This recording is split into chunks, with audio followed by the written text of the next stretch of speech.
sir, she's been going through labor the last 2 hours. You need to get her in here, man.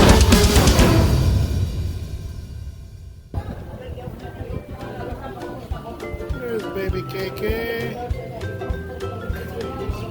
Yeah. There she is. Ah, little smile. Look at that smile. You missed it. She did a quick 1 second smile. But I got it on camera, baby. Yeah.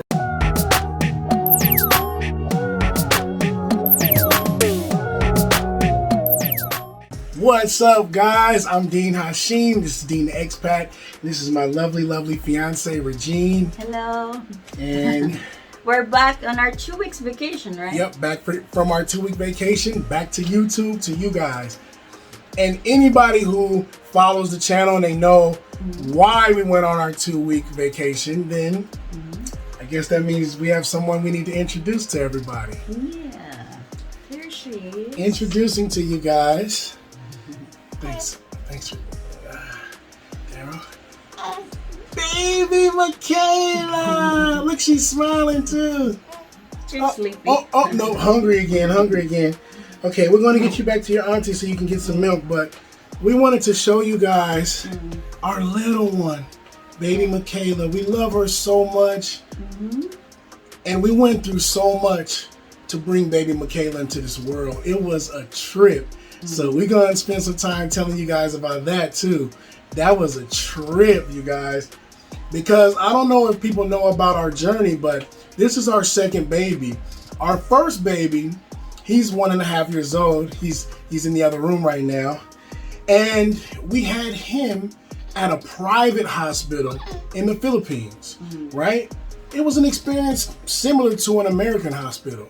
But this one, where do we have her? In a public hospital. And it's way different. Yeah. Public hospitals, we're going to tell you about it. Baby KK, you want to go to auntie so you can have your milk? Say bye, guys. Bye, YouTube. She's sleepy. Okay, baby. Daddy love you, baby. Thanks, Daryl. So to explain to them about this whole journey of us having a new baby, we should start at the beginning. Now, Queenie. What?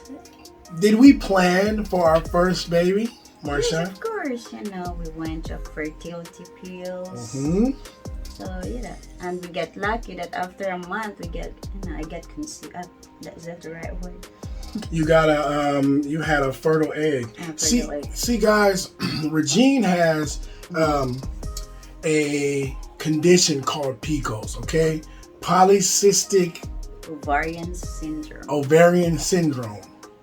And it's a syndrome where her ovaries don't mature the right way or something like that. So it's not easy for you to get eggs or something. Yeah, you get pregnant, but there's still a chance. Right. We saw an OBGYN, and we really planned for our first one. She took fertility pills to make sure that she had a healthy egg. So, yeah. And it was crazy. It was a great blessing, because her first cycle of taking the fertility pills, she had a healthy egg. And guess what? Boom. Our first son is born. Marshawn, our first child is born. We got one son, and now we got a daughter. Now, Marshawn was planned. This one, not so much. But from what my mother told me, she said that once a woman has a baby one time, it's like her body kind of prepares and gets fertile for another one. Is that true, babe? You really believe now? I really believe now. When my mother said that, I was like, nah, she ain't gonna have no more babies unless we get more fertility pills. Next thing you know, yeah, she's pregnant. Tell them how you broke the news to me, though. That's like Marshawn is like 10 months, and I noticed that, I didn't have my period, so Yeah, I asked my sister to get me a pregnancy test. I didn't even tell you. And mind you guys, yeah, exactly. All of this stuff is going on, and she ain't told me nothing about it. She ain't told me she missed her period. And you know me, I'm ripping and running. I ain't paying no attention. You know what I'm saying? I should be paying attention to this little one because she's a trip. You know what I'm saying? But, okay, continue. After, the next morning, I use it. It's really positive. And did you tell me that day? I really... Wait, no, slow down. You said right?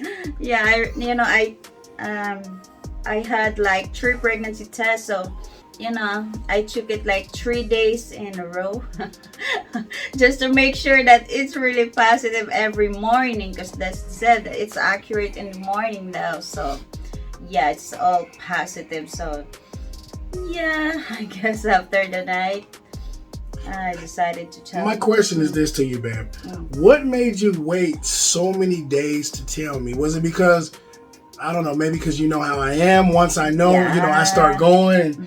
Is it, Well, it's because, I knew that Marshawn is only 10 months, and I knew that we're not ready to, have another kid. So yeah, I'm worried that you'll be mad at me or anything like that. No, never, babe. Every child is a blessing. Dude, I was just having a conversation with her. We were in the bed, and now I guess this is like the 3rd day when she decided to tell me. Okay, we were having a conversation. We were laying right there in the bed, and I was saying, yeah, babe, because I got a 2-year plan for us. So in 2 years we'll have another baby. We're gonna save our money up. I'm gonna do the YouTube thing, and we're gonna. The whole time I'm saying this, Regina's just quiet, just looking at me, and I'm like, babe, are you listening? And you're like, yeah, but. And then what did you say? What would you say how did you say that? Well, I think I told you that I didn't get my period like that. No, you didn't say it like that. You said, well, what if I was pregnant? Yeah, like that. What if I was pregnant? Now, you know what I'm going to be thinking as soon as she says that. I looked at her and I said, is you pregnant? You know what I'm saying? And then that's when you told me about the test. Yeah, I just got the pregnancy test, and I think I just handed it to you, right? She handed me 3 pregnancy tests, you guys. All positive. What's your reaction? I'm like, I thought you can't have babies. Unless we get some fertility pills. That's what I thought too, actually. And I didn't buy you no fertility pills. Going back in my mind to what my mom said, it hit me. Like, wow, her body became fertile. And boom. Now, you're pregnant again. Baby Michaela's on the way. But now, we didn't know it was a girl yet. We just knew that she was pregnant again. And I'm like, oh man, y'all know me, my wheels start spinning. I'm like, okay, so we got to get you to the OBGYN. We got to, get your fertility pills. We got to do this. We got to do that. We got to, and then she's still stuck on the fact, like, am I mad or not? Because I'm already, my wheels are going, and she's like, so you're not mad? No, I can't be mad. We're adults. We know what we do every day. You know what I'm saying? We know that the child is coming into this world because we brought her into this world. We brought, we made the child. So how can I be mad? There's man plans and there's God's plans. God's plans always happen, okay? So all those plans that I was sitting there making, the 2-year plan and all that stuff, whatever, when I found out that she was pregnant, it's gone. It's time for God's plan now. This was God's plan for us. Me being a foreigner living in this country, and the fact that me and Regina aren't married, I can only extend my visa every 2 months. Well, you can do 2 to 6 months for up to 3 years. Now, once the 3-year mark hits, you either have to be married or you have to leave the country for at least 24 hours. And we found out she was pregnant right around the time when my first 3 years was up. So I had to get out of the country for at least 24 hours. And it was like, dude, why now? You know what I'm saying? Not saying why now for the pregnancy, but why, you know, with all this happened at this time, when this is my first time doing this 24-hour leave from the country or whatever. I didn't know what the ins and outs was, if I was going to end up getting stuck on some kind of weirdo quarantine or something like that. Dude, they told her the baby was going to be due by October the 22nd, okay? Now, the baby came on the 10th. In advance. Yeah, that's something I wanted to tell y'all about too. When you get a cesarean, they plan everything out. They tell you, okay, we're going to do it on this particular day.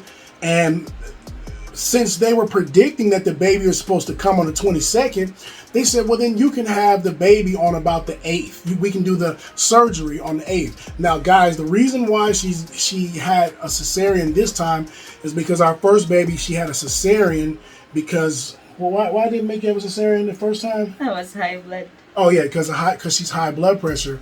Every time you get pregnant, you get high blood pressure. I know, right?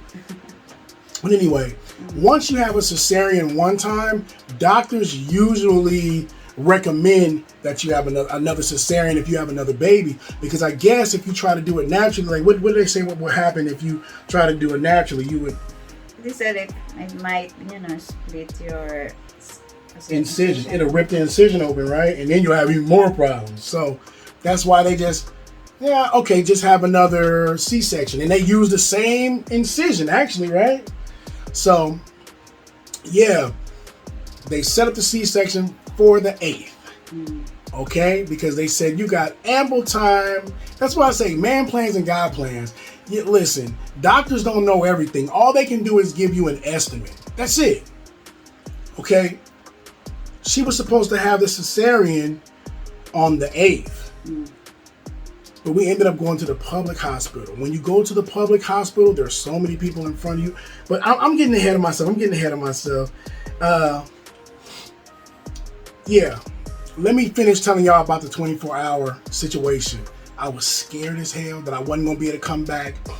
And if a lot of people saw us on 90 Day Fiancé Diaries, it showed the story. Well, here's the second half to that. I made it back within... It wasn't 24 hours. How many days was I gone? 3 to 4 days. I was gone like 3 days. So now I can continue doing my extensions for a new 3 years. So because they started over, they start your clock over and give you a new 3 years that you can keep extending and stuff like that. Now, we're going to be married before 3 years. So don't, I ain't gonna worry about that. I ain't gonna have to do this. Oh, I gotta leave for 24 hours. I ain't gotta do that stuff no more because we're going to be married. And we're going to be cool. You know what I'm saying? So, but I had to do that, but I made it back. So now, let's skip to October. Let's talk about the delivery, man. The delivery. Yes, Lord. We went to a public hospital this time. And tell them, first of all, I want you to tell them the difference between a public hospital and a private hospital in the Philippines, as far as doctors, patients, everything, and then go into our experience. Well, in a private hospital, it's like you're really the one that, what you call this? They focus on you. They focus on you like that. But in a public hospital, you have to wait. Yeah, in a public hospital, basically what she's saying is you might have 50 patients with one doctor, stressed out to the gills, trying to get to all of the patients, get them knocked out. So you're going to be waiting, first of all. And... yeah, I really waited until I labor. Yes, that was the thing. See, last time, it was an emergency cesarean. As you guys that follow 90 Day Fiancé, you saw that she didn't have time, to go into labor and all that stuff. Marshawn, our first son, was 3 weeks early. Okay, still came out 7.1 pounds. So he was a champion still. But this time, she actually was going into labor. I want you to explain how that happened, because they told you the 22nd was going to be around the time you were due. So they will give you the cesarean on the 8th. Okay, and when did we go to the public hospital? We went really on the 8th, but on the 8th. I have high blood, so they have to, you know, monitor my high blood first before they do that. Yep. So yeah, they inject. Well, they gave you medicine. They made you have your medicine for your high blood. Plus, in addition to that, they stuck a needle in her butt cheek. And I asked them, why are they doing that? And they told me they're giving her medicine, anti-seizure medicine. I said, this girl ain't never had a seizure a day in her life. Okay? But they said anytime a person's blood pressure is that high, it's a chance for a seizure. They're just trying to prevent it. Because she was speaking in Bisaya, which is the native language here. And you guys know I know a little Bisaya. I can speak a little, and I understand a little, but she was speaking it so fast to her, I didn't understand everything she was saying. She had this, and the nurse had this big old needle in her hand, and she's saying, blah, blah, blah, blah, blah, blah, blah, blah, blah, blah, in Bisaya. And I heard, blah, blah, blah, blah, blah, blah, blah, blah, glute injection. Blah, blah, blah, blah, blah, blah, blah. I understood that part. Glute injection? Do you know what the glute is? That's your ass. So, yeah, they stuck a needle. How big was the needle? How was that? Like that long needle right in her butt cheek. When I seen them do it, I said, ouch. I could feel it. Ouch. Shit. And it's like 8 times. Correct. How many times did you have to have it a day? It's like they really give it to me in 24 hours. So, yeah, divide it in 24 hours at 8 times. Man, because she was there a total of... Because at first, we thought that they were going to just do your cesarean on the 8th. No.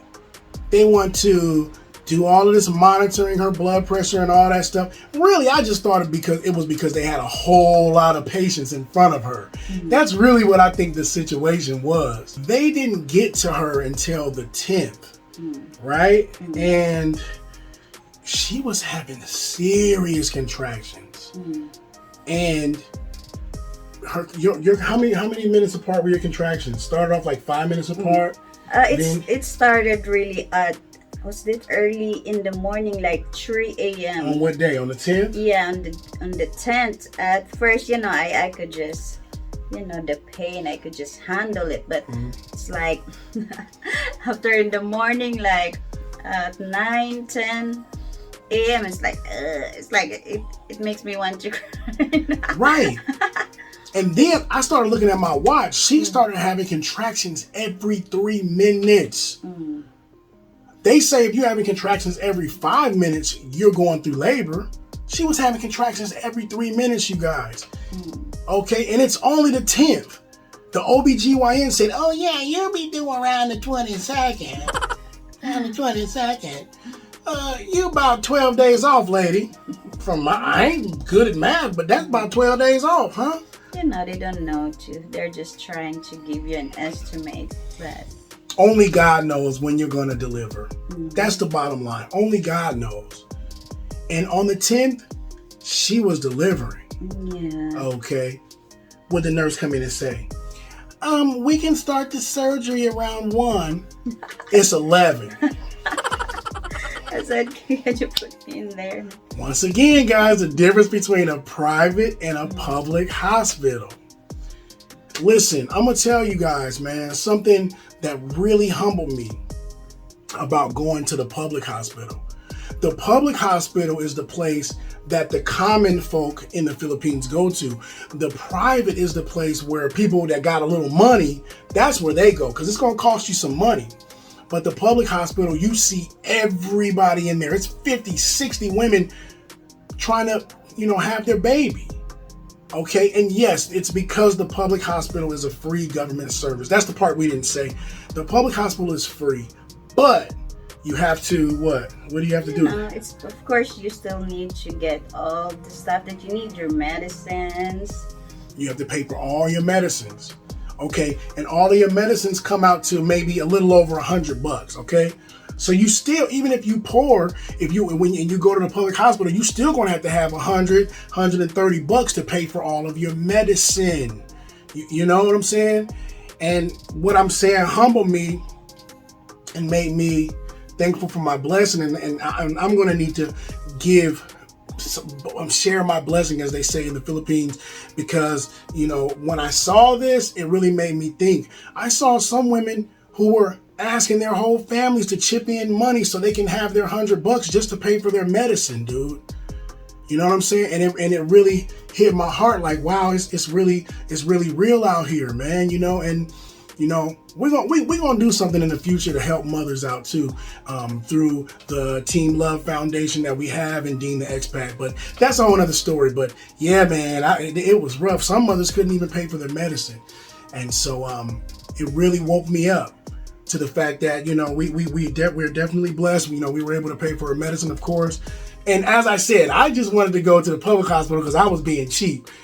You know, we probably could have afforded the private hospital, but I had like what $300 left in my pocket for the rest of the month. Let's just be practical, you know, and use that money for our kids. Yeah, so I was like, we going to the public.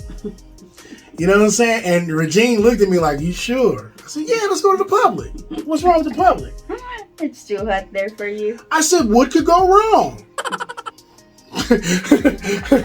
So anyways, okay, I'll let you finish. Where are we at? So, okay, so she's having contractions, dude. Mm-hmm. And now we realize she's really in labor. Dude, Marshawn was 3 weeks early. This right here is basically a full-term baby. You see how chunky her cheeks are. Marshawn was kind of slim when he came out, because those 3 extra weeks are the weeks that they get their chubbiness to him and all that stuff. So Marshawn is a slim baby because he came very early. This baby, her nickname is Babui. Babui, if you guys don't know what Babui is, for all my English-speaking fans, that's Piggy. You know what I'm saying? Like that's little Piggy, you know.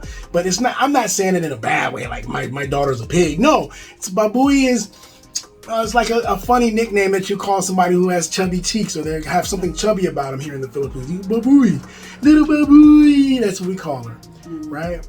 So, yeah, but yeah, when they finally took you in there, now only she can tell you about the experience in the surgery room, because of course they didn't let me go in. You're not allowed there, Nene. I thought all this infection mess with. We all fully vaccinated in here. Doctor, I got the same 3 shots you got. Can I come in? No, sir. Okay, bye. Boom. All I saw was the door. And then what happened inside? Because I don't know. So what happened in there? They did the cesarean, you know, of course they got my stomach open. Do you actually see them, all the blood? No, it's like they cover the, what they call that? They cover your whole pelvis where you can't see? Did you see what's that gown that I wore? Yeah. That's the one they used to cover. They just lifted your gown so that you won't be able to see nothing? Yeah. What about the anesthesia? Were you able to feel anything? It feels so weird. Like what? Like, did you feel pain? I don't feel pain, but it's like you know, feeling that it's like your foot sleep. that feeling like you like your foot goes to sleep, like yeah, that. Like that. Ooh. It feels so weird, but you know, when they're doing it, you can still feel it. It's like your stomach is moving when they cut it and everything like that. Mm-hmm. So yeah, plus it's like I get nervous too. It's like it's hard for me to breathe. It's like I'm just breathing from my mouth. It's too fucked up. And so when they pulled the baby out, because I know they always put the baby like next to you, but you're so messed up on that anesthesia. They didn't do that to me. They didn't show you the baby? Oh. It's like the nurse just told me, oh, your baby's just there. I said, where? It's like they're trying to clean her. But you know, luckily and you know, fortunately, we were blessed with an awesome little baby girl. And you know, I was so excited when I was because you know, the whole time I'm peeking through the little window in the surgery door, and then a nurse was coming out from around the corner. I didn't see her. She almost hit me in the head with the door. I stepped back like, oh, sorry, ma'am, sorry. And I looked. I said, oh, is that my baby? I saw a little caramel colored baby. I knew that was us because brown, and light brown makes caramel. So I knew, I said, yes, sir. I said, is she healthy? Yes, sir. I said, can I see her? No, sir. Not yet. You will go to the nursery later and everything like that. Okay. So I go to the nursery finally after about 30 minutes or something.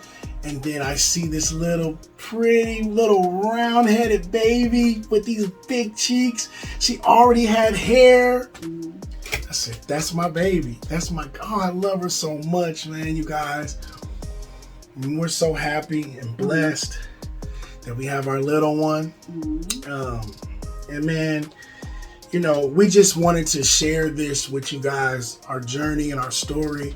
And just to let you guys know, whoever is expecting a kid out there, you know, if you're going through hard times, you know, just stick with it, stick through the journey, because when your baby comes, it's all worth it. You're just going to be so happy and pleased, you know.